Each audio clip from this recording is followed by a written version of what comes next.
চিংড়ির কষা যদি জাস্ট এক চুটকিতে হয়ে যায় কেমন হয় বলুন তো। বেশ বড় সাইজের 4টে গলদা চিংড়ি নিলাম আর লম্বা করে চিড়ে কেটে রাখা আলু দিয়েই রান্নাটা শুরু করা যাক। প্যান গরম হলে প্রথমে চিংড়ি মাছগুলো এপিটোপিট করে ভেজে নিতে হবে। যতক্ষণ মাছগুলো ভাজা হচ্ছে ততক্ষণ আদা, রসুন আর টমেটোর একটা থিন পেস্ট বানিয়ে নিতে হবে।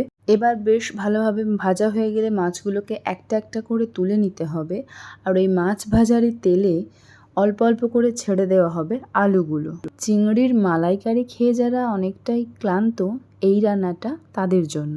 এবার আলুটাও অল্প একটু হলুদ দিয়ে গোল্ডেন ব্রাউন করে ভেজে নিতে হবে। আমি সবসময় প্রেফার করি মাছ ভাজার তেলে যদি অন্য সবজি বা আলুগুলো ভেজে নেওয়া যায় তার মধ্যে এক্সট্রা একটা এসেন্স অ্যাড হয়। রান্নাটা যেহেতু খুব বেশি তেলে করব না, তাই যে তেলটা বাকি থাকবে সেই তেলের মধ্যে কুচিয়ে রাখা পেঁয়াজটা দিয়ে দেব এবং বেশ কিছুক্ষণ ভাজতে থাকবো।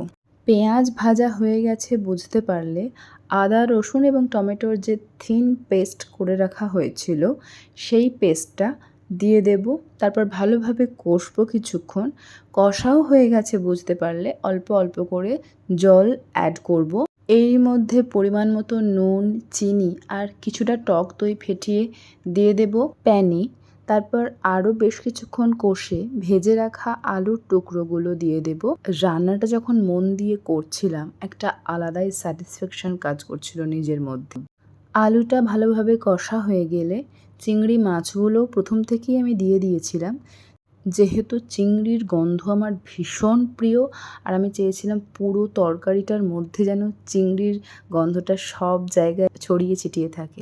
এবার রান্নাটা কমপ্লিট হয়ে গেছে বুঝলে ঢেলে নেওয়ার পালা।